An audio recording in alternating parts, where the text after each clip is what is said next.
The convent of San Francesco to the left of the Cristo al Monte church, at the center of the great plain that dominates the town, the solemn relics of the convent of San Francesco d'Assisi saw skywards, all that remained after the earthquake that brought all of eastern Sicily to its knees on the 9th and the 11th January 1693.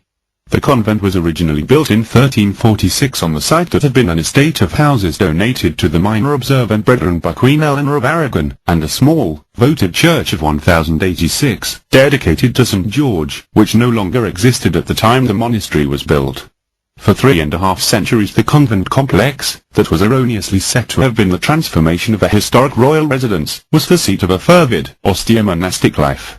Subsequent donations brought it other lands and assets, and it enjoyed the protection of the Monchada family, who were the lords of Payton.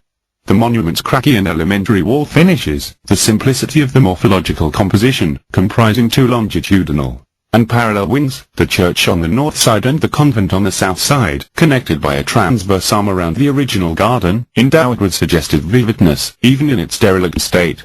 The somber wall system is installed with ogive portals, alternating limestone ashlar and lava stone, as well as some small 2-tone single-light windows, with the south prospect scarred by the window slits in the upper order, which declare the past existence of the Franciscan cells.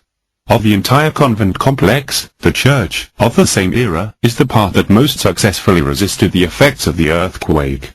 It has a single nave and longitudinal layout, which extends as far as the small presbytery with its cross vault. All along the inside walls there is a graceful mottled and decorative backdrop, false portals with small agile columns with ornamental abutments and volutes, spaced with medallions that originally contained holy figures, stucco work of the mid-1600s.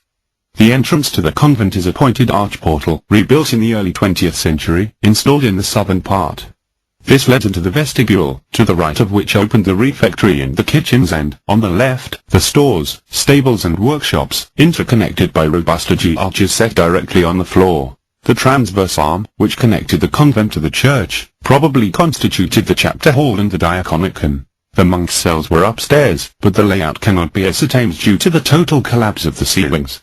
Between 1907 and 1915 the monument was subjected to arbitrary rebuilding, but nevertheless fell into decline. The church, which was derelict and lacking a roof until the recent past, was subjected to extensive restoration work in about 1990 and the span roof wooden ceiling was totally rebuilt.